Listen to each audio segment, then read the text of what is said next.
Welcome back. We have a very special Fun Friday for all of you today. Every Friday, we're introducing you guys to something new. Maybe it's an interview, maybe it's Julie and I talking about something way outside of the normal wheelhouse of real estate.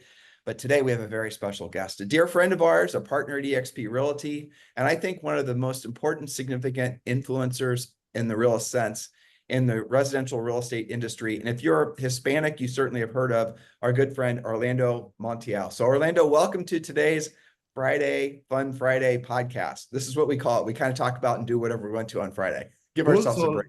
yeah, first and foremost, man, it's just it's always an honor, but more important, a pleasure to speak to you and Julie. We speak very often, and this is another opportunity, just face to face via Zoom. So hopefully the listeners get to enjoy what we have to talk about today, and we give them some value. What I want folks to know, is I want them to get to know you more. I want to talk about your new book. But what I really love, okay, I'll set this up. So last February, I think it was, Julie and I went to an event in Miami, and it was Orlando's C5 event. And so Julie and I have been going to real estate events for over 20 years. And if you've been to one real estate event, kind of been to them all, they're all kind of the same. Not until you go to a C5 event. I don't know how to describe without sounding like I'm exaggerating the energy and the enthusiasm and the pure passion that was in that room. We put pictures on Instagram back then, and there was like confetti, there's balloons, there's dancing, fireworks. Fireworks, yes, absolutely. It was incredible. So, oh, by the way, if you're just listening to us, Julie Harris is joining us today, obviously, too.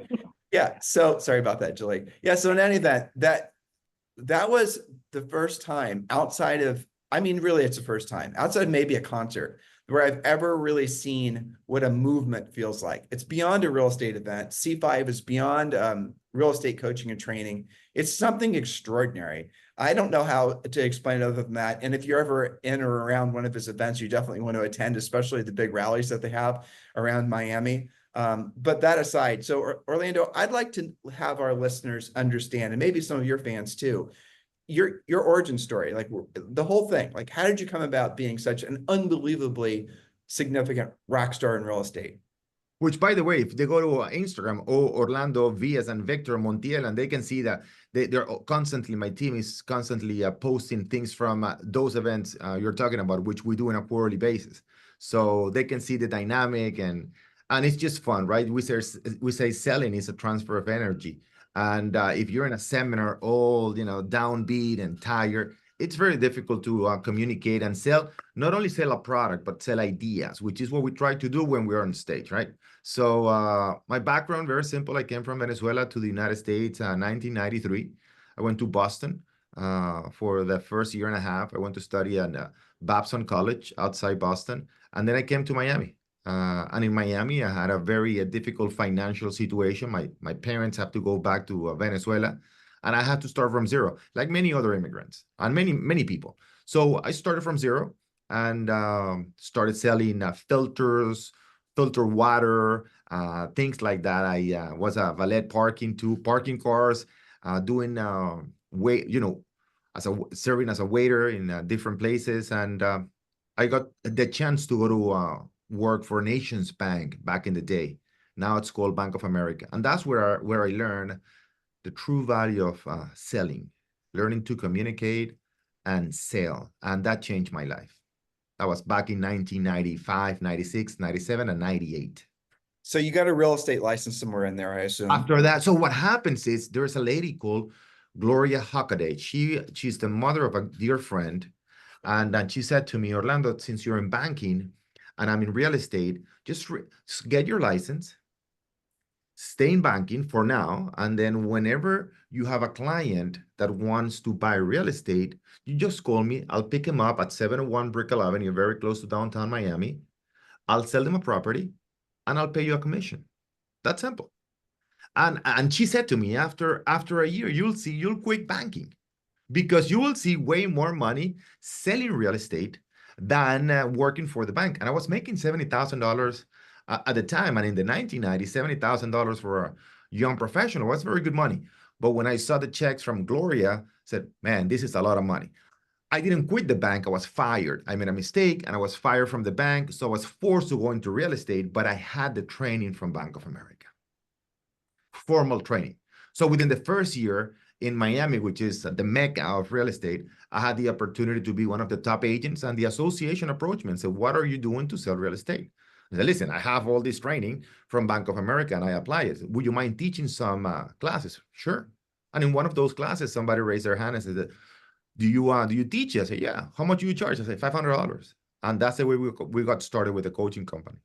That's basically, me minus the, the Venezuela and all the rest of it. That's basically our origin story too.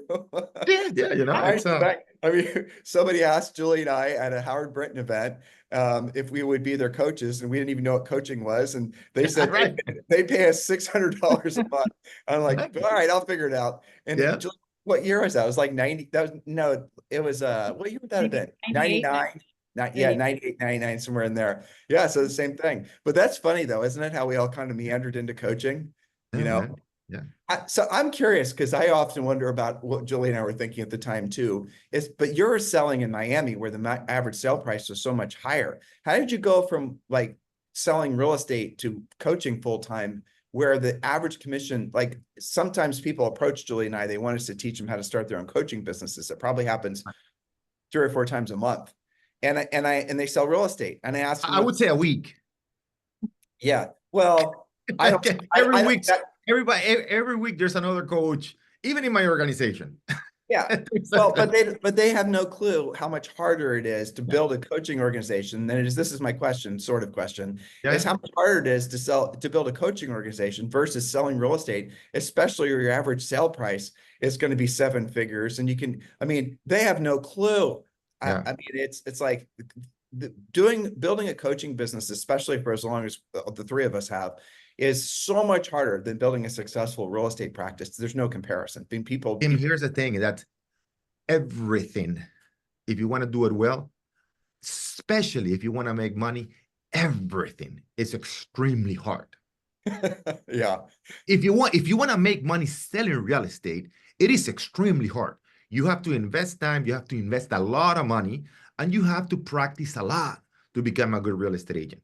Now, don't think that you're going to go into coaching and then you're going to compete against you and Julie, or compete against me doing it part-time and selling $500 coaching programs. It's just not going to happen. Now, if you say, which is what I did, right? And I remember my mother-in-law having a conversation with my mother, because my mother told me. She said, Orlando is going to stop selling real estate and he's going to start selling coaching. So how's he going to support himself and the family?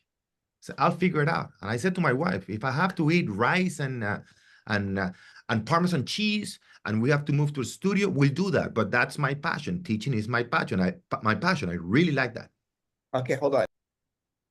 All right. So from what I'm understanding is, as far as your journey into coaching and training, it was largely, an act of God, basically, right? At the beginning, yeah. And everything makes sense. Well, so how did you go from your formidable years and all of a sudden, like I said, I mean, we formed a coaching organization, and Julie and I have been part of other people's coaching organizations, but I've never seen anything that was like what you guys have done. Right.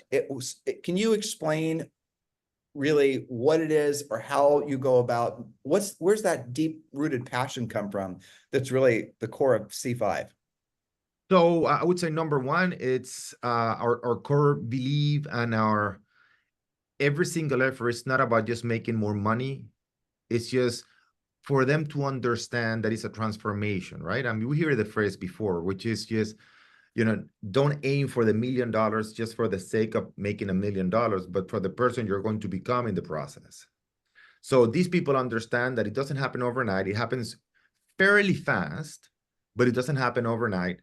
But what happens is within you, it's your transformation. It has to happen to you. You have to become that $1 million, $2 million, $3 million agent in GCI, which we have many of those, right? So they understand that. And then we have them as examples.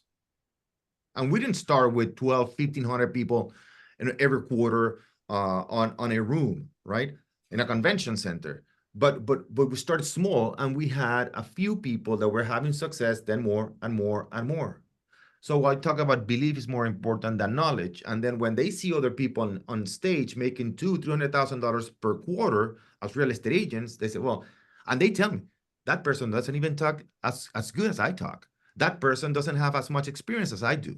So they start to believe if that person can do it, then I can do it. And then so we use that transformation, we use the method, and then we use the examples of those people, and we let them speak. It's just not a testimonial. So people start believing and start taking action.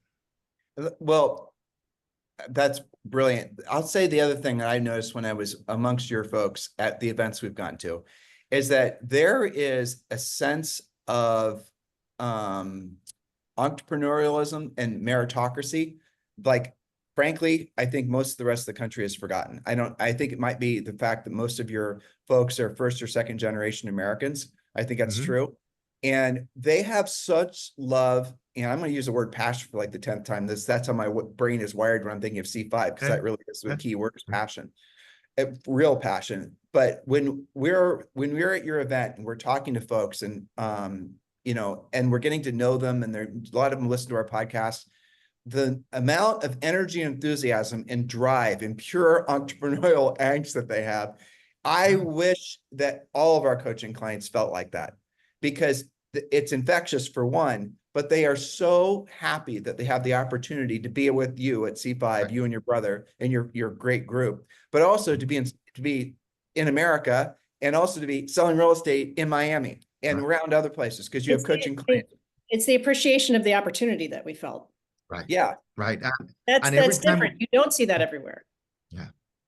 And every time we do the event, which is every quarter, we are always setting a bigger future, right? So, and I mentioned, I learned from one of my advisors, my counselors, it's Dan Sullivan. It's just, if you want to have a better present, you always need to paint yourself a bigger future. Well, talk about that. Let's level off there. Talk Okay. about that, though. So, for example, how does that relate to, so every quarter, our retreat is every quarter for 3 days. Right. And the first day is all about goal setting. And then, okay, what are the strategies? What are the tools? What are the activities we need to do to accomplish that goal in the next quarter? Right. But I start every single seminar or every single retreat by saying, if you are setting yourself a goal that you right now, with your level of consciousness, knowledge, and ability can achieve, by definition, you've set the wrong goal. So you need to set a goal that right now, with the skills you have, there's no way you can accomplish. No way. If you know you can accomplish it, you set the wrong goal. But most people are in an environment that say, hey, Tim, hey, Julie, what are you thinking about? Who do you think you are? Hey, come down to earth. Hey, be realistic. Now, being realistic is what demoralizes most people, because you're not going for what you want. You're always only going for what I need, and nobody's happy achieving what they need. Everybody's happy going and achieving what they want. As long as you go for your needs, you are never going to be happy. Ever. It's only when you go for your wants, and sometimes you don't get it, or you don't get it as fast as you want. But guess what? The progress is way, way bigger. So that's the energy in the room. And by the way, we don't applaud and we don't celebrate only your accomplishment. We celebrate your progress. And many of those people, let's say $500,000 in a quarter, and they did 250. And sometimes they're frustrated. Listen, how much money you make last year? 200. In a quarter, you made more than you did in a whole year. So, hey, celebrate your progress. And again, remember that the goal, right, is not actually to reach your financial goal for the quarter. It's the progress. It's the exponential progress you made during the last 90 days. You're celebrating the journey. Exactly. Yeah. The person you're becoming. The person you're becoming. That's awesome. Right. And one of the things that I noticed at your event is, a lot of people will celebrate only like the super top producers that are achieving at something that a beginning or even middle of the road agent can't even fathom. They're like, that's so far away. from anything that I can ever grasp. And you really do celebrate, like you celebrate first deals, you celebrate, first best quarters, listings taken. You do truly celebrate the journey so that they feel that resonates with them. Their success is incremental. It's not all about just, getting to the finish Right. line all the time. And I Right. think So we that's celebrate that. Mhm. We have a not a designation. It's just we celebrate what we call racing stars, right? Mhm. That they made $80,000-$90,000, from the previous quarter. Which to the people in the room, it's just not a big deal. But hey, listen, if you're coming from $80,000 a year and you make $80,000 a quarter, that's a big Huge. deal. Mhm. So we celebrate that. Let me ask you a question that some might perceive as being slightly political, and that's fine if they actually perceive it that way.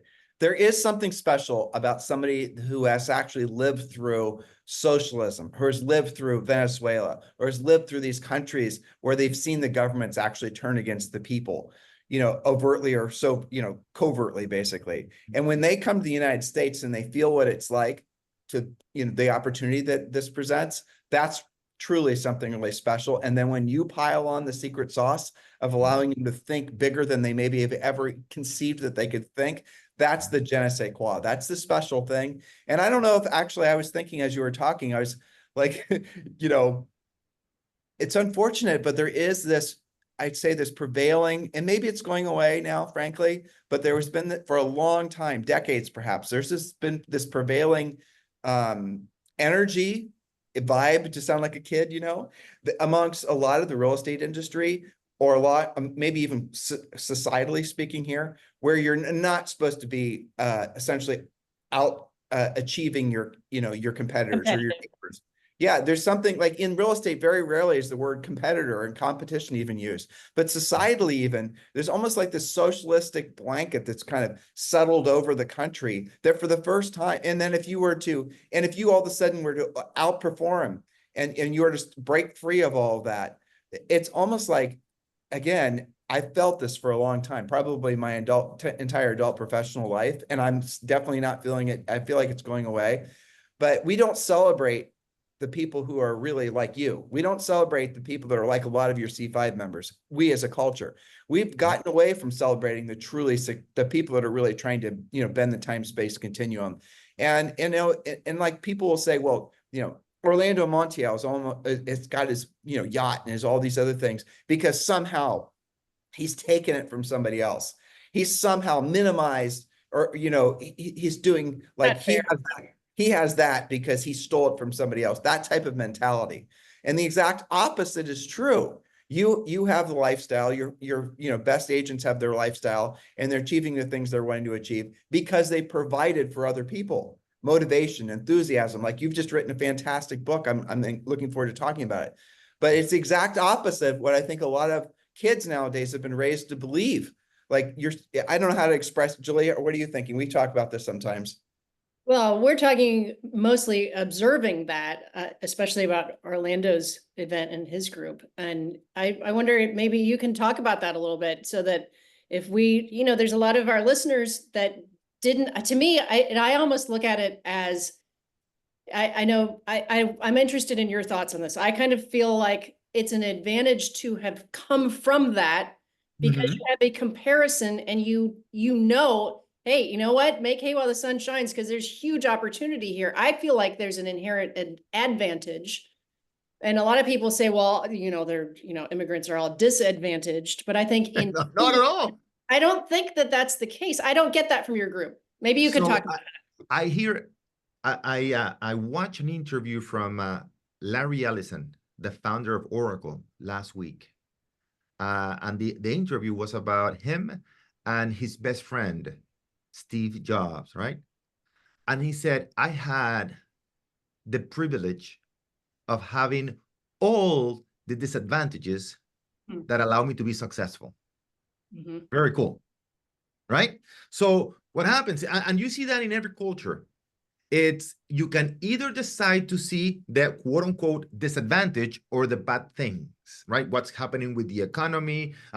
Hey, we're in EXP, and there's still a lot of people complaining about the rev share or the model, the commission. Listen, just go to another company and see if you can have those advantages. You can, right? Or in any other company, you're always looking, oh, my broker is this, my broker is that. Then go to another broker, all right? So there is so much opportunity in real estate. I always say it, if you want to become a lawyer or an architect, an engineer, first you have to go to school. Second, you have to invest at least $300,000. And third, you have to spend 4 years. In real estate, within a year, spending $30,000, $40,000, even less than that, you can make a fortune, way more than a top surgeon in the country. Top surgeon with any liability and the expenses. So it's the way you choose to look at things, right? By the way, when Tim, you were talking about stealing, taking money away from other people. It's just, money's not scarce. Money's created overnight. So I talk about that, and I learned this from one of my advisors, too, Myron. It's just, the 4 levels of compensation, right? The first level is execution. People that execute, that do the work, make very little money. Very little money. The people putting the, the concrete and building the building make very little money, right? Now, the supervisors that lead those workers make a little bit more money. Usually, the people doing the work is $0 to $60,000. 60 to 120 is usually the supervisors, right? Now, where wealth start to be created, and you guys know that because you're wealthy, and you know the third level is communication. The higher your level of communication, your idea, where you're selling your product, your service, the higher your income. But the real money starts or develops with creation, right? So you see the people building the building make very little money. The salespeople, that supervisor makes a little bit more money, but the people that sell the building, communicating the value of the building, make more money. But the person that created the concept, the building, that's the one making the most money. So money is created. If I have a need today, I can create a product. Now, granted that I have the knowledge and the skills, and I create money like this. You exchange your money for my value, and I can keep exchanging that, and people keep giving me money. It's that simple.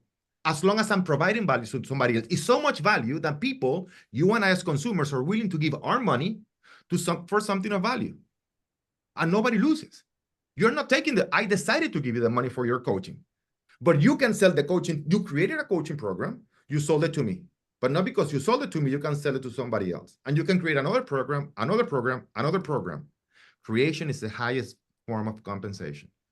Yeah. I mean, the bottom line is there's a direct correlation between the value, really how much you've helped other people improve their lives with the service or the product you create, and the quality of the life that you're experiencing. That's it. And so if you don't like your position in life, if you don't like your house, your shoes, your food, your whatever the hell it is, well, I mean, you're the one ultimately that's controlling what that experience is. And you just have to realize that our highest and truest purpose on this planet is to be of service to other people. So just be of service to more people. And so then the next thing is how can I be of service to more people? It's what he just said. Orlando just said.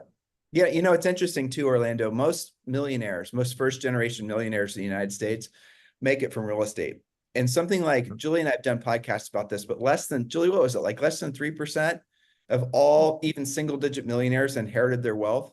And so that's, again, people don't realize that's true, but most people in the United States who are millionaires, even just, 1 to 5, let's say, they created it themselves. And a lot of made it from their own home.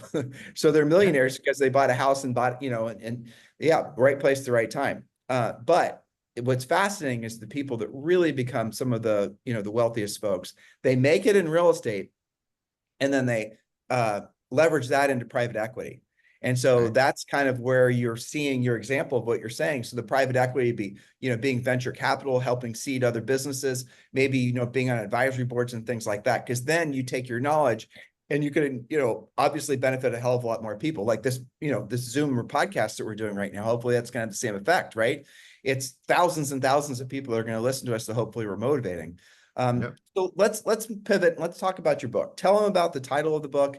I know you're working on an audio version. I know you're going to you're doing a Spanish version right now. The audio book's in Spanish. I know you're going to be doing it in English as well. Tell them about the book. What motivated you to write it, the whole thing? Sure. The title of the book is How to Make You, but more important, how do you make you and your family family rich, right? And it's very important because it comes from my past experience and the experience that I've seen other people have for so many years. It's that we were not raised in an environment, most of us, I know you guys either, right? Most of us were not creating an environment of abundance, financial abundance. So I talk about the 4 M's, which is not something new. It's the first one is the mentality, all right? So if I don't have the right mentality about money, I'm just not gonna become I'm not gonna become a millionaire. It's just that simple, right? So it's just money is the root of all evils. I mean, what is that? Money doesn't make you happy. When you get a good commission check, doesn't make you happy? Of course, it makes you super happy. Well, by the way, when the contract gets canceled and you don't get your money, how happy are you? You're very unhappy. Money makes you very happy. Now, am I saying that only money will make you happy? Nothing in absolute would make you happy. Oh no, but the most important thing is health. But health only won't make you happy. If not, trainers would be the happiest people in the world. But if you don't have the money, you need what I call the 3 F's, right? The family, the fitness, and the financials. If you have those 3 things in place, most likely you're going to be a very happy person. But I don't know any person that is struggling financially that is truly, truly happy. But I'm not a psychologist, so I can speak in terms of family and, that I don't know that part. I can speak in terms of training, physical, because I'm not a doctor and I'm not a personal trainer. But I know a lot about money. I'm a coach in business, right? So I specialize on that. I've been speaking about finances for the past 18 years on TV every single week. You said something that's kind of funny, and Julie and I've done podcasts about this too, but like the perception that there was a bullshit study that came out and it was proven to be a lie years later, but it was the one that said like that you reach peak happiness with an income of $75,000, right? 75,000. What are you talking about? Bi-weekly? A weekly? Yeah, but the thesis was, it was obviously written by somebody not true, man. Yeah, it's the hell no. Of course it's not. It's just such a the higher your income, the bigger and better world you discover. Exactly. It's just that simple, man. Yeah, because you have access to other people, the people to teach you new things, to open up to new ideas, to different angles. It's not only about the material part. It buys you freedom. That's what it does. It buys you freedom, of course. There's no. But they can argue that. I'm sorry, Tim. They can argue that with $75,000, $80,000 a year, you have everything paid for. Yeah, but it's a very limited life. And what are we here for? To have experiences, man.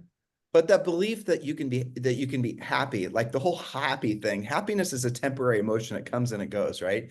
But you have to wonder, like, who would want other people to believe? And I think that article is on CNBC too. So why would they have published an article that could be so, it's obviously just silly, letting people believe that's a thing though. And I my question for you, Orlando, because we all have a similar mindset, so we're kind of preaching to the choir here. But there is a pervasive, people say, well, it's not about the money, or I'm happy making my 75 grand a year, whatever. So if somebody is so in that habit of thinking that way, that I don't know if more money is going to make me happy or not, and real estate is hard and it's going to take a lot of work, and they're kind of stuck there. And maybe this is part of your book. What would you say is an incremental step to get out of that mindset and into more of an abundance mindset? What's the first thing that somebody that's first and foremost, every progress starts with telling the truth, right? So realizing that money will make you happier. It might not make you happy, but it will make you happier, you and your family. Right? So, and when you say, no, it's not about the money. Yes, it is. It's in part about the money, because if not, you would be doing it for free. So yeah, it is about the money. It's not only about the money.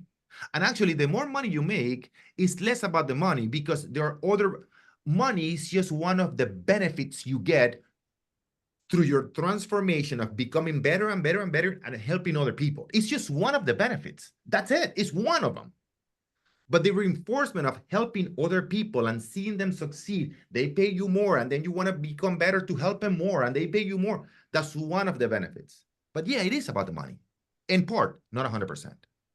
So So that's a how do realization. we start? By saying, yeah, recognizing, acknowledging that it is about the money, in part, not the whole thing, but it is. And money is very important to me, and money makes me very happy. It's not only thing, it's not the only thing. I'm not going to let my physical, my fitness, go to the ground. I'm not going to damage my personal relationships or professional relationships for money. All right. But realize that it's very important to me and to my family. Because if we don't recognize it, then it's very difficult to improve. By the way, second thing is talk about money. I have with my family what we call it's money Sundays, right? They pick the restaurant. We talk for 10, 15 minutes. I bring my iPad and we do the numbers. I show them how money I make, how much money we have invested, what are our plans, how much costs the next vacation. Because how can you improve something if you don't talk about it?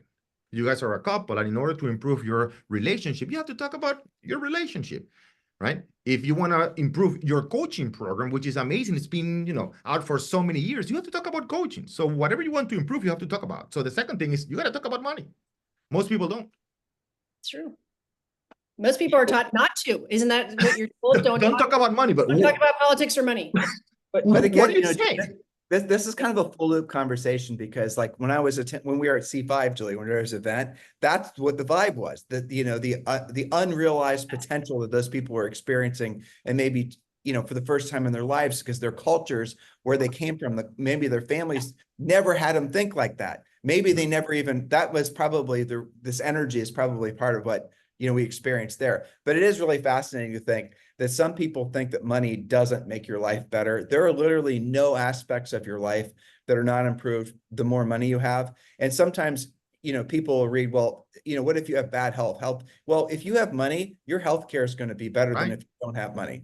Well, you can be sick and worried about money, or you can be sick and not be worried about money, which is better. Exactly.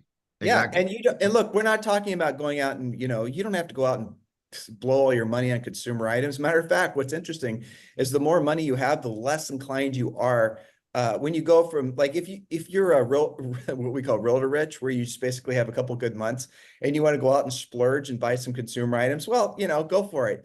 But what happens is the more you're exposed to that stuff and the longer you've been successful, the less you are interested in those types of things, because you can see the compounding effect that money has for your family's benefit, obviously, but also just in so many other different ways. You can invest money in businesses. You can start, getting into venture capital yourself. You donate it, obviously. Julie and I donated a fair amount of money to Puerto Rican charities. We live in Puerto Rico, things like that. I mean, those are the types of things that money truly does, where you can start having an impact and choosing where you're going to have an impact. Right. It's a blessing, really. But if you're not experiencing the levels of wealth where you feel a level of financial freedom, it's probably because, I can't say for sure, but it's probably because you haven't bridged the gap between the realization that there's a direct correlation between the lifestyle you're experiencing, the amount of money you have, just cutting through the bullshit, right? And the number of people you're going to help. The reason Tom Cruise gets $50 million a movie or whatever he gets paid is because society has said, I'm willing to pay my $12 to see Tom Cruise in such a way that they're going to pay him 50 million, but they're going to make like 500 million, right? So they're seeing him as a good investment. That's all it is. Yeah. So let's transition into the second M, which is, okay, how do I make more money? I get it. Money is important. Money will make me happier. Money will help my family, will help my community and the people that I want to reach out to and help. Great. Now I have that. Yeah, I agree. I want more money, but how do I make more money? Okay. So that starts with that. It's your transformation. There are two ways, right? Either you help gazillions of people, very little, like Taylor Swift, like Tom Cruise, right? When you go to watch a movie from Tom Cruise, it helps you really stress. You have a good time. It's not a big Makes deal. You feel good. It makes you feel good, right? Yeah, when you go to a Taylor Swift concert, but she's helping millions of people. Very little, millions, or the other way, it's like doctors. They help a lot, very few people. Yep. Very few people. So one of the two, right? And how do I help more people? And that's the basics, the foundation of my book, which is everything. It's all about transformation. It's a never-ending game. Let me let me put this in here too, Orlando, because I don't want you to understate this, or I'm going to state it for you because you're not a braggart. Okay. One of the C5 is so special because one of the other things that is so critical is if you really want to change your physical financial state, you have to change your environment. And maybe you can't.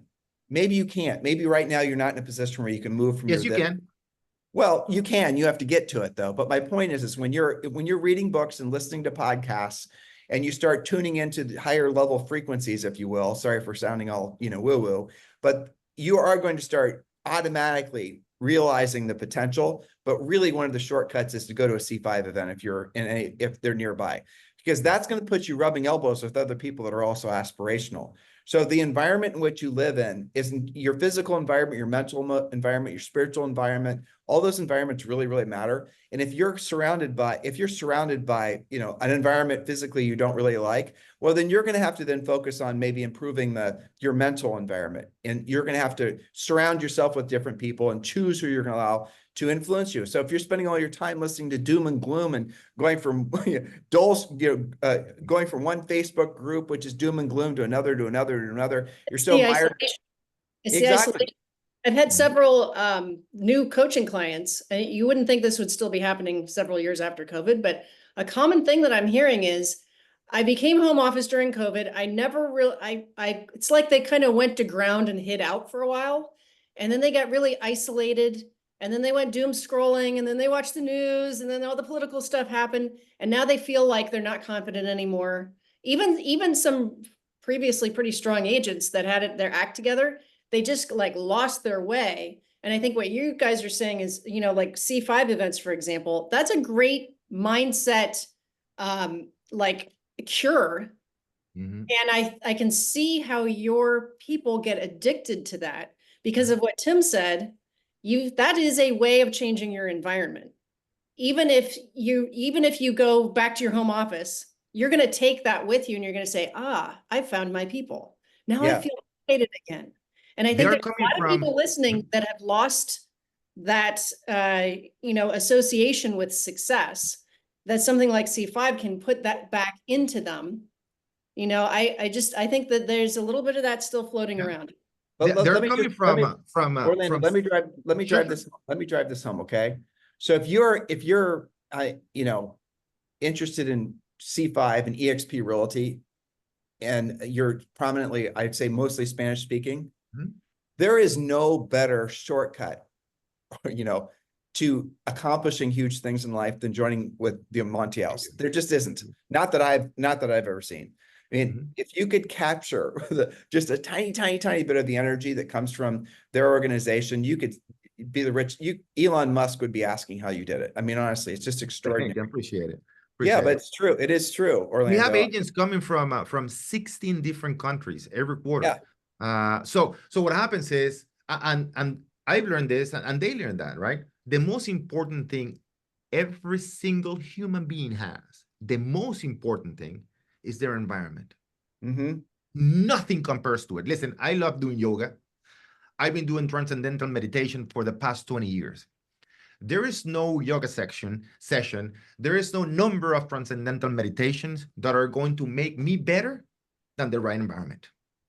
Nothing will make me better than getting closer to better people. So I've been on TV for at least 15 years, and I go every week, and the cameraman usually ask me, the producer, I say, I have this money, $15,000, $20,000. Where should I invest it? And my answer is always the same. Access. And they go like, access? Yeah. Before you invest in any financial product, stocks, real estate, whatever, right? You got to buy access to the right people that have done what you want to do. They're going to guide you. They're going to tell you what courses, and then you invest in whatever financial product you want. That's the best investment, because there's a lot of people making money with the same stock. And there's plenty of people losing money with the same stock, with the same real estate asset. It's not about the financial product. It's about your ability. So your first investment is in access to the people that have done it, so they can teach you or guide you on taking the courses that can make you the person. They're not good or bad investments. They're good and bad investors. Big time difference. Well, So you could, but Orlando, somebody can just, I want to make sure this doesn't get by anybody, because you just said so much really amazing stuff. They can make mistakes by listening to the wrong people. They of can't. course. And right now, and you, I don't want to get on my soapbox, but I have never seen so many charlatans and grifters in the real estate coaching and training space that we have. YouTube and all these other social channels has created just a huge mountain of people that are really, I think, ruining the potential of many, great agents. So 71% of all agents didn't sell a house last year. Right. Well, at the same time, we have this proliferation of marketing and branding, and there's a place for it. But if you're listening to somebody who's never actually sold real estate, if you're listening to someone who's actually, it's not one thing to sell real estate, it's another thing to actually have gone from selling real estate to then have proven your ability to help other agents sell real estate. So what? You sold a lot of houses. That's fantastic. That doesn't necessarily mean you're going to be able to show me how to sell a lot of houses. And finding that's, so you have a lot of folks that are doing, marketing and branding and all these things, especially on YouTube, but they don't have any real experience with teaching other people how to do the same thing. And as I said before, the coaching and training and teaching people how to do it is so much harder than doing it yourself. Selling real estate is so much easier, and it is hard, than teaching other people how to sell real estate at a high level. That's what people don't understand. And they're not picky enough about who they listen to, let alone who they hire for their coaching and training. So that being said, and I want to, follow that train of thought. That being said, some people go to our events and they find it disgusting that we show the number of properties and the amount of money they made in the last quarter. We even show the checks, and we have this right here where we show the amount of money the agent made, right? The amount of money they made, and I think you can see it there. But then you can see you click on it and you see the number of the address, because it's public record, the address, the amount of the sales price, and the commission they made, and we also show the checks. We don't do it to show off.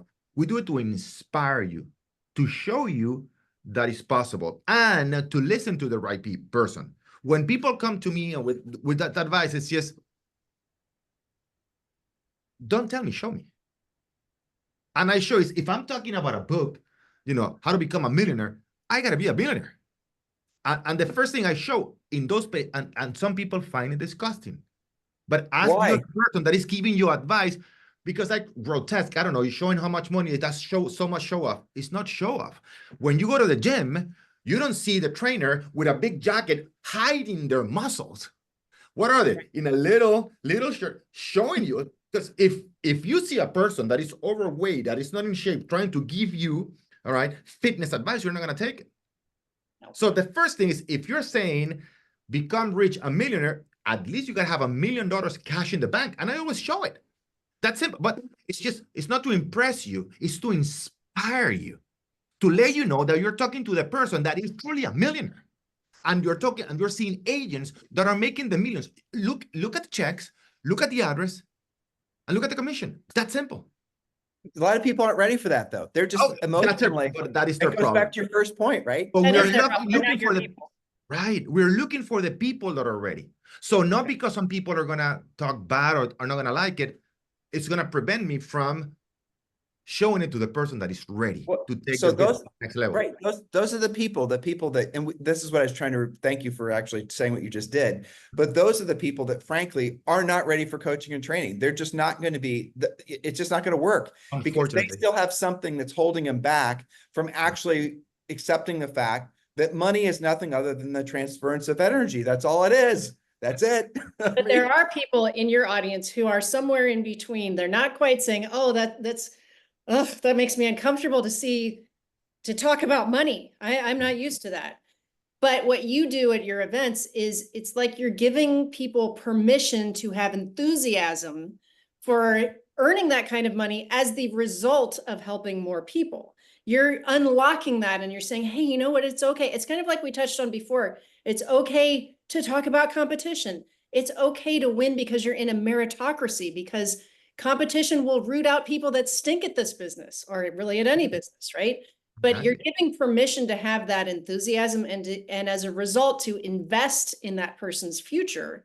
It's those people that I think are, if they can cross that bridge into being coachable and say, okay, I'm going to change my mindset. Like you said, the first step is, how are you thinking about money? The first step is to realize, you know what, things are actually better with more money.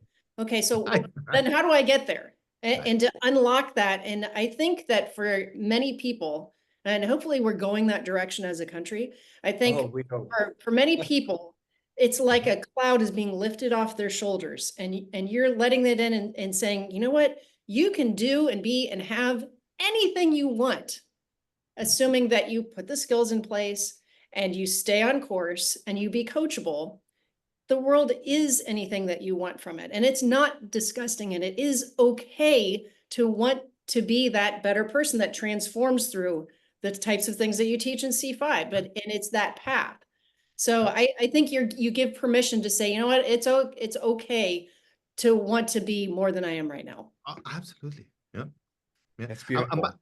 But by the way, we all have limitations, but they are so far away from where we are today that if you truly work on you, the whole discussion is about working on you, on how do you become better at serving other people, giving more value to the market. End of story. And it's a never-ending game, which, by the way, the more money you make, and I think, Tim, you were talking about that, the more money you make, the least you keep paying attention to how much money because there's so much reinforcement of helping other people that by itself makes you wake up in the morning and keep getting better and better and better. The best investment you will ever make, it's in yourself. End of story. When you have somebody, how much money are you investing in yourself? That's the bottom line. And your environment, right? The books you're reading and podcasts you're listening to and all the rest of it. So when someone comes, the rooms you're getting into. Yeah, exactly. And you're right. I mean, if someone comes up to you and they want to invest money, you said 15,000, but if maybe someone only has, $50, go out and buy some. Honestly, just go buy some books that are going to be books that have been around long enough, that have proven their ability to help people be successful. You leave the true crime books up on the shelf, right? I mean, maybe think about something that's going to, Think and Grow Rich by Napoleon Hill. Your books, Julie and I's book, Harris Rules. Read something that's been market tested to proven to get people to where they want to be. But while you were talking, I had an interesting question for you, because we experienced this when Julie and I started to take off. We've been married for 34 years this year. How about that? Asians. Yeah. So to Julie, not to you. No, that's my joke. You can't say that's for you. Joke. It's been easy. Well, so I remember when Julie and I sold 100 houses our first year. We had friends and family members that really didn't know how to wrap their minds around the fact that we'd done that. Not that we were necessarily they weren't, it's the money thing. The money thing made them uncomfortable, because we broke out of this little cage that they didn't realize maybe that they were in. And all of a sudden we broke out of it. And we didn't go and parade around and say, look at us. And we weren't braggadocious. We were just moving on to the next transactions, But it is fascinating how many times people will be on the track to changing their environment in here and changing their environment out here. And then all of a sudden their friends and their family members start to pull them back down. They literally will reject them. Aren't you going to stop and smell the roses? And, why isn't this good enough for you? Or what's wrong with flying yak air in the back of the plane by the bathroom? You meet the neatest people, right? Those types of things. So when you have somebody that's in an environment where they have a very close-knit friend group or family, and the friend group and family is not supporting the people that they want to be, what advice do you give to them? Very simple. I remember my first coach, I said to him, I don't have the money to pay that fee for coaching. And he said to me, that is exactly what you needed. And I got in debt. I remember I had a Chemical Bank credit card. Chemical Bank doesn't exist anymore. And I put almost $20,000 into that credit card. Best investment ever. And from that day on, I understood the value of investing in myself. There is more than enough information out there, more than enough. What you're paying for when you hire Julian and Tim is not for the information. Julian, Tim, your value is the filter. You filter 30 years of a lot of information into actionable steps. It's like water. The most abundant thing in the planet is water. 75%, it's water. When you buy a bottle of water, you're not buying the water, you're buying the filter that went into that bottle of water. You can get the water from the street, but you don't drink it. It's just about the filter. So I'm paying you to filter that information that I don't have the skills yet. Does that make sense? So No, yeah, it finally. totally does. So what? Yeah. So if you have kids, if you're watching this or you're listening to this, you have kids, right? Why do you put them in private school? To put them in a room of people where they can grow, they can see different angles, different perspective. Me as an immigrant, why so many people come to the United States? For a better environment. Why do you pay for a $300, $600, $6 million, $10 million home? Because of the environment. If you want a better school, if you want a better neighborhood, if you want a better business, you gotta pay. You are always paying. You are always paying, right? So he said, let's say a coaching program is $100,000. The difference between an agent making $100,000 and $1 million is it's just what? Knowledge and skills. Oh, no, but they have access to other people. They have access to other people because they know things you don't know. Because if you get close to those people, they will shut the door on you because you don't have the preparation, the knowledge. So it's costing you, $100,000. The coaching program is costing you $900,000 every single year, not to know what that $1 million agent knows. So the person with the scarcity mentality thinks, how much is it going to cost me? The person with the abundance mentality says, how much is going to cost me not to take that coaching? Big time difference. It's awesome. And here's what's interesting too. When you are the leader in your friend group or your family, and you're the one that's breaking free, not right away necessarily, but over time, you're going to look at what they're doing in their lives, and you're going to see that they've used you as a model to do the same thing. And Julie and I had that happen. Years after our first year selling real estate, we actually had friends and family members that came up and said, I knew you guys in high school. You guys certainly weren't the sharpest tool in the box. Look what you've done with your lives. And they then will thank us. You guys gave us the motivation, maybe not those words, but the essence of it is we showed them that they could do it as well. And so that's the essence of what I felt at C5. That's the reason I thought it was so special. Hey, Yeah. appreciate it. I mean, that's truly what it is. By the way, Orlando, if they wanted to get hold of you, you know what I'll do, listeners, I'll put it in the show notes, but what notes do you want me to, phone number? No, it's very simple. It's just go to my Instagram, Orlando V Montiel, Montiel, Orlando like the city, V as in Victor, Montiel, and just message me. I get a lot of messages on a daily basis, but I have a team dedicated to delivering those messages to me. And I personally make sure that within a week, fair amount of time, within a week, I answer to those questions actually. And those questions serve a lot as a content for what my audience is looking to improve. So yeah, we do too. A feedback from audience is always the best thing. That's the best, man. The best. For sure. Yeah. Well, yeah. So the book's title is How to Make You and Your Family Rich, which is very aggressive, right? A lot of people, extremely, and I know, very controversial right here. Right. It's in Spanish right now. We're doing the reviews for the English version. Yeah. It's again, every progress starts with telling the truth. Don't you want you and your family to be rich? And if not, well, this book is just not for you. It's simple enough. Okay. Right. Next. But let's address the big elephant in the room. Yes, we want to be rich, man. How do we do that? Well, it starts right here. I'm not saying I have all the answers and with only the book, you're going to become a millionaire. I hope this serves as a seed for you to understand the importance of money, to teach it to your children, to get you closer to your children, right? And to have a plan, not only to have a better mentality, make more money, manage it better, but more important, multiply it. That's it. It's that simple. I love it. I went through those struggles. Hopefully with that book, you can either avoid them or eliminate those struggles. You know, it's very difficult when you have a difficult financial situation, when you're struggling financially, to think right, to be nice to your spouse, to be nice to your kids. So when you have the money, your whole life dynamic changes for the better, for the better. You're a much better person to be around if your You're in other a, values, you know, are in the right place. Okay. well, you're in alignment with your soul. And that's something that people, there's a spiritual, you know, religious element to this though. And I know people are going to not like what I just said, but it's still true. You know, Julie and I were raised Christians, and we are definitely raised to pursue wealth. And we had to really wrestle a lot with that for a long period in our lives. And fortunately, we overcame it, and we were able to then start accumulating wealth. But what we really had to realize was the evil is not in the wealth accumulation. The evil is knowing that you could and not doing it. Because in order for you to accumulate wealth, you have to help a lot of people. So by choosing not to accumulate wealth, you're essentially choosing not to use the talents that God gave you to help a lot of people.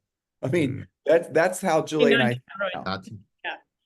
But that's it. I mean, and everyone has it too. It doesn't really, you know, what's so funny is nowadays, if you have an internet connection anywhere in the world, you don't have to have a fancy education. I don't think any of us, you don't have to came from a family of, you know, rockets, you know, scientists. You don't have to have any of these things that all these, I think, you know, you were talking about filters, but almost like, you know, you'd never be in the right room before unless you'd gone to the right schools. That's the reason a lot of people went to these elite colleges, is because they wanted their kids around these other, you know, kids that were going to be the movers and shakers going forward. But nowadays, with the internet and with the things we're talking about today, you know, Elon Musk said it.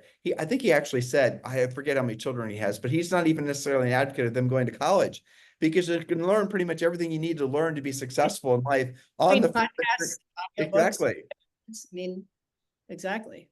And it does go back to what Orlando said. It goes back to filters. And so if you're not feeling optimistic, if you're not feeling excited, if you're not feeling like your best days are still ahead of you, it really is because of what you're allowing into your mental, emotional, spiritual, you know, physical environment. You're making the choice to allow things in your life that are leading you to believe that your tomorrow isn't going to be better than your today. And I'll say it again, the evil part of allowing yourself to think like that is because if you don't believe your tomorrow is going to be better than today, that you automatically don't take the actions today that you otherwise would have. So if you think, for example, you know, the aliens are going to land this weekend and we're all going to become alien stew by the end of next week, well, I guarantee you're not going to the gym. You know, so let's address that, Tim, especially for the people that are not in their 20s anymore, right? Yeah.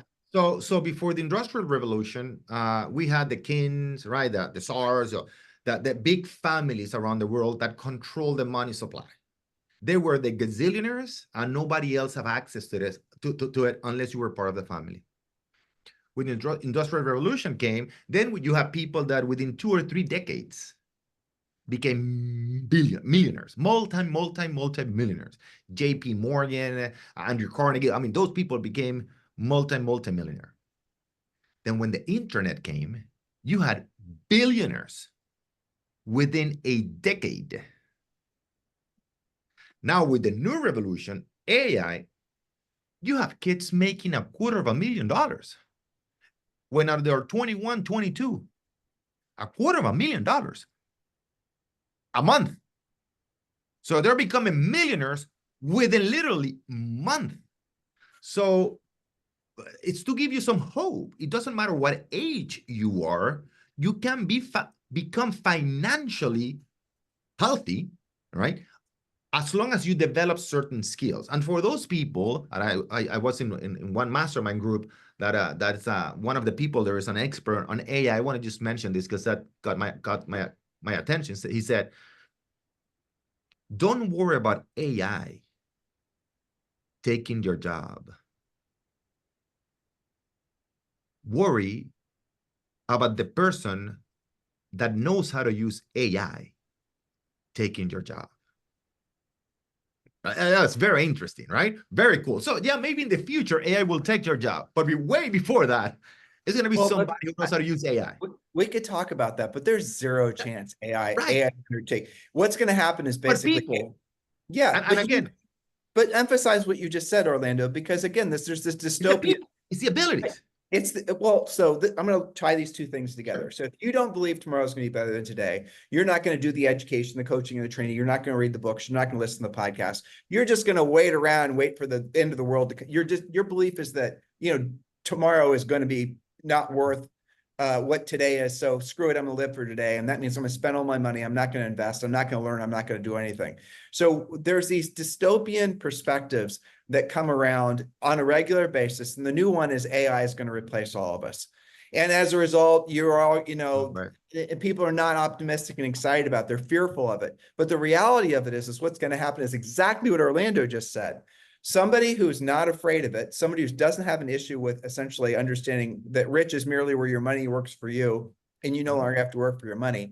They're going to learn the various AI widgets and tools out there, and they're going to create things that create value for other people. And they're not just going to do it once.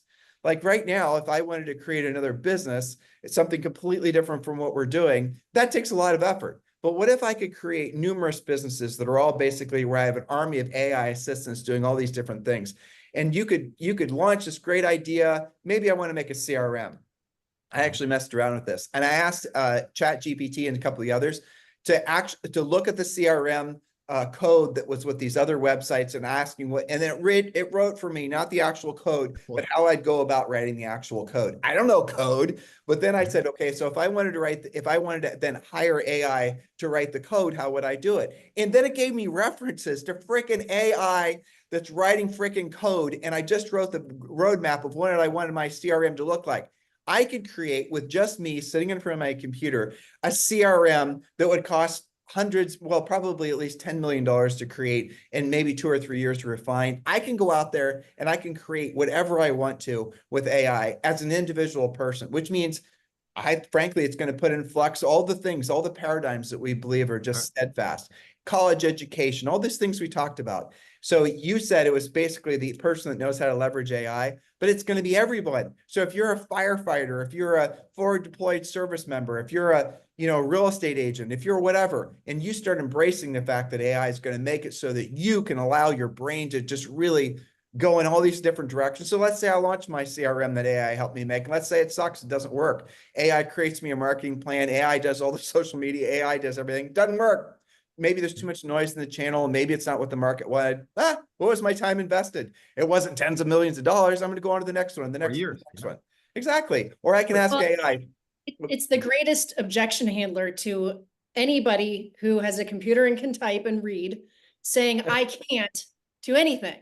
It's that objection handler. You can no longer say, I can't because of the money. I can't because of the time. I can't because I don't know how to do that. That's closing the gap. And Orlando, to your point, the speed in which people are becoming wealthy is like this now. Mm-hmm. It doesn't take generations or decades. So to me, like now I'm certainly not anywhere close to an expert to using it, but now I have trained myself to whatever I'm struggling with or procrastinating. Now I'm going, I wonder if AI could help me with that. And it does. And it speeds everything up. So everything. It's great. Yeah. Well, so let me tell you guys a story. And I'm on a call, an EXP recruiting Zoom, and it's this husband and this wife. And there was this computer, was this room, this whole environment. And she was sitting over here, and he was, no, opposite. She was here, he was there. And we were talking, and she was late 50s. And she was talking, and she definitely was the more dominant of the two. And she was talking about her future. And she was talking about her future in a way, and she said 2 or 3 things, and I finally wanted to point it out to her on this, on this meeting that we're having, that she didn't seem to have a very optimistic view of her future. And she said, and what she had said that triggered me thinking that was, she said, well, basically insinuating that she was going to live into her mid-60s. Okay. That's what she was saying. Well, I just want to have enough money to, last, the next 5 to 10 years and all the rest of it. To which I then started thinking, do you have some sort of terminal health problem? And so me being me, I kind of, around the ballot asked her and she said, oh no, there's no problems. Remember her husband, who isn't saying anything. I didn't say that, but isn't saying anything. But every time she starts talking about this pessimistic view she has of her future of dying, for gosh sakes, he looks over at her and she's totally not noticing. So I asked her, I said, so let me ask you a question. If you had enough money coming in, this was from revenue share at EXP, enough, how much money do you need per month? Well, to have really great lifestyle, 25,000. Okay. So if you had enough money coming in passively from EXP's revenue share that you never had to think about money again. So money, rich is where your money works for you. You no longer have to work for your money. If you're at that point, you wake up in the morning and you're making this amount of money passively, what does that do to your perspective of how long you're going to live? And both of them totally got it. And then she started saying, well, I'm going to get in better shape. I'm going to start thinking. So where are you going to live? Are you going to live where you're living? What are you going to do? What are your experiences? Very good. And Love then that. all of a sudden that self-limiting belief about what her future was going to be like just got eviscerated because she now realized that there's an alternative pathway. It just that very moment. I mean, it was very moving for me to watch her and watch her husband watching her realize. You see what you did? You painted a better future.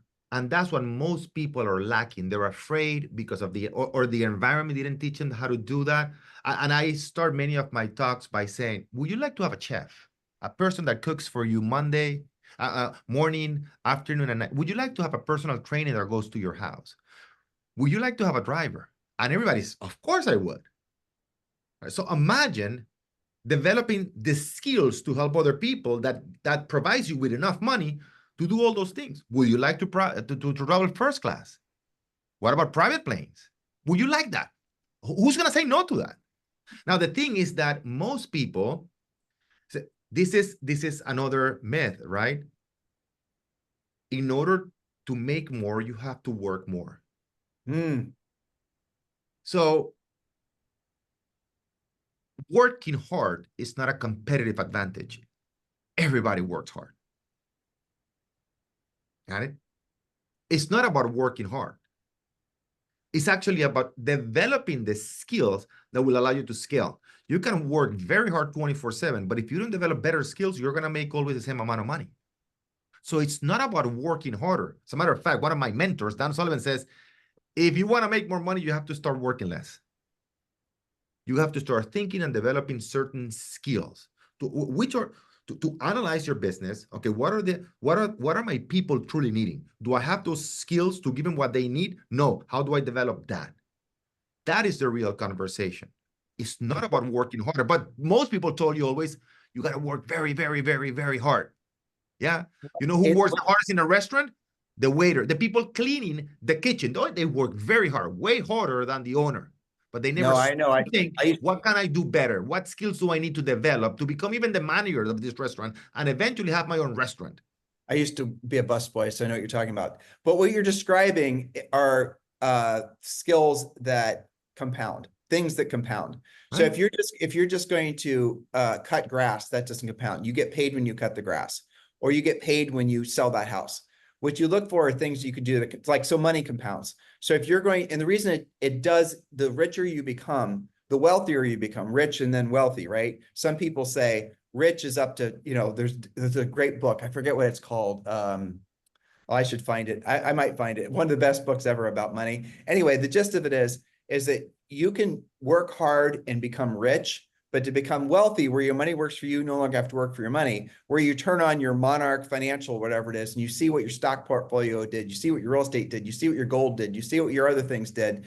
That's when the money starts working for you. You're not like, you can make more money passively from the, essentially from the compounding of that, those assets increasing in value. You can make more money from that per year than you can earned income.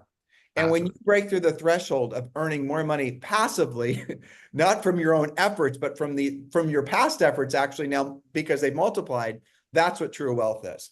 And that's what your book is about. That's what, we try to help people to understand. And they got to give themselves permission to experience that. Because on the other side of that, when you're not working so hard to cut the grass or to sell the house, then you can actually give yourself the grace of becoming who you truly have the capacity of becoming. You can reach levels because you're not having to work 10 hours a day or you're not, doing this, providing the services. Now you're still working, you're still doing things. We don't ever want you to stop like making a contribution, but now you can start focusing your energies, your God-given talents that you use to get to where you have financial independence. And you can start directing those towards other things that also are going to have a compounding effect. I mean, that's really what I never would have understood this had we not been experiencing it. But all these things, all these thresholds, all these, the ladder, everyone has to claim their own ladder. I mean, Jules and I started, our ladder was in the ground, So basically, what we're talking about, it's what I'm talking the fourth M, which is multiplying, right? You will never become rich by saving money unless you are an extreme high earner. But let's say you make $200,000 a year. You save 10%, which is very difficult to save $20,000 out of $200,000. People don't have the habit. It's not impossible, but most people don't, right? After 20 years, you have 200, after 10 years, you have 200,000. After 20 years, you have 400,000. After 30 years, you have $600,000. You're not even in $1 million, not counting inflation, which is not the buying power 30 years from now of $600,000 is not the same as today, right? So you have to invest what you call, assets, the gold, the investments, the houses, etc.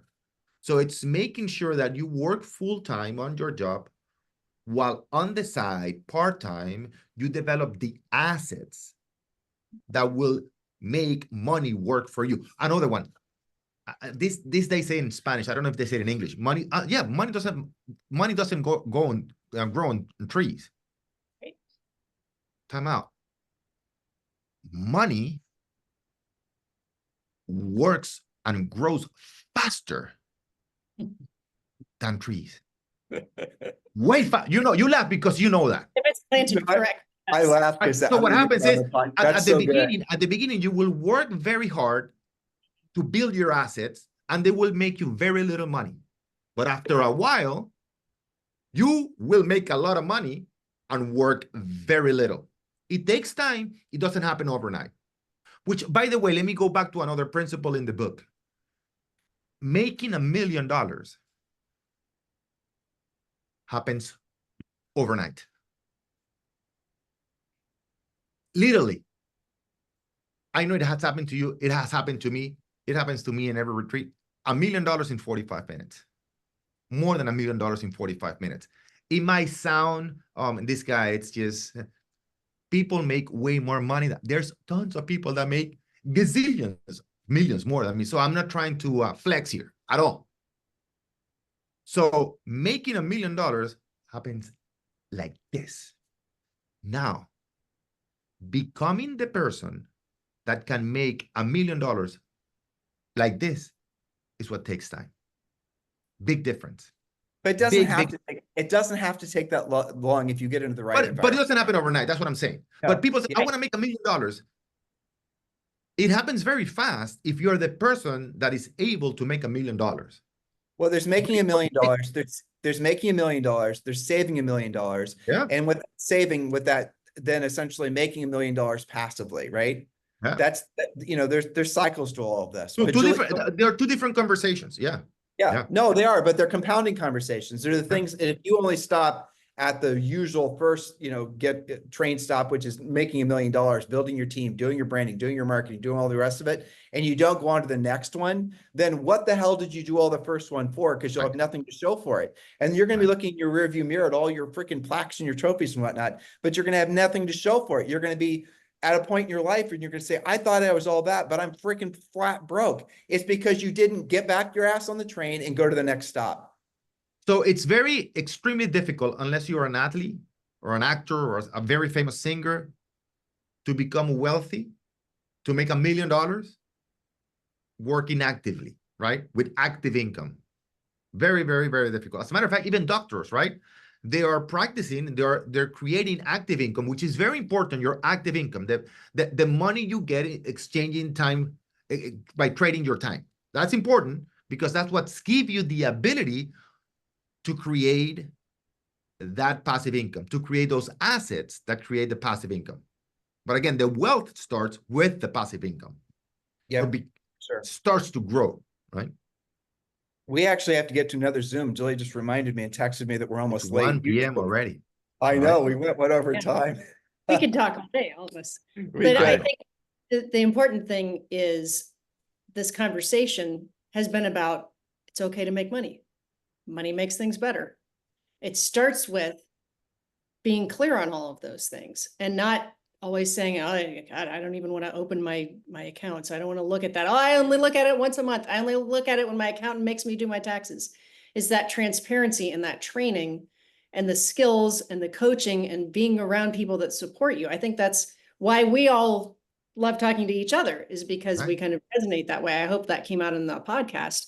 But I just want to make sure that our listeners are really clear that it's okay. It's more than okay to have these conversations. That's why we have coaching. That's why all of us care about all of you, is because that's not just okay, but it does make you a better person for going on that journey. So that's my last 2 cents. And my final message, Julie, it's that it's a never-ending game. That the real goal here is to work on you. My main goal is to work on me, because the more I work on me, the better husband, the better father, the better professional, the better business owner, the better boss. So hopefully everything we talk about for more than an hour is the message. It's the money comes as a result of you working on you, that the best investment you will ever make and hopefully keep making, it's in developing yourself. Hopefully you get that message. And money is just one of the benefits you get for working constantly on yourself. And there's no end to it. You always have to be you always have to be improving. Yeah. As soon as there's no such thing as complacency. As soon as you decide to stop trying to, get in better shape and improve your financial, improve your relationships, improve your relationship with God, then you're going to lose what you already had. So there's no end game here. So there's no arriving. Unfortunately, what we're telling you. So Orlando, listen, I really appreciate you being on this journey with Julie and I. It's our pleasure and our honor to have you in our lives. It truly is. You're one of the most influential people in the real estate industry, and you've become a real close and dear friend to Julie and I. And we're looking forward to many decades to come. And so if anyone wants to find Orlando's new book, so show it again. You can go to it's in Amazon, so it's going to be in April 23rd. It's going to be launched in English. And again, the same thing I say to you both. It's an honor, it's a pleasure to always connect with you guys. I always learn something new. I told you taught me some very important financial lessons too. So again, it's always exposing yourself. And you and I are very similar in that sense. You have no filters, right? So you said to me things that are very hard at the moment. And then when I cool it down, I say, you know what? You were right. So thank you very much for all those advices both of you have given me through these 4 years we know each other. Thank you very much. I really appreciate it. Well, God bless you, Orlando. And thank you for listening today. And guys, give us some, and again, if you want to get hold of Orlando, I'm going to leave a link to his Instagram down in the show description, and to just message him there. He's obviously a great guest to have on your podcast or on your TV station. He's all over, TV. He's everywhere. And absolutely positively, if you are somebody who would like to join the most powerful EXP organization that really focuses on Hispanic folks, you definitely want to join C5. I don't even know why you'd even think about anything else other than that. So in the meantime, thank you for listening. Have a fantastic day. Thank you, Orlando. Thank you, guys.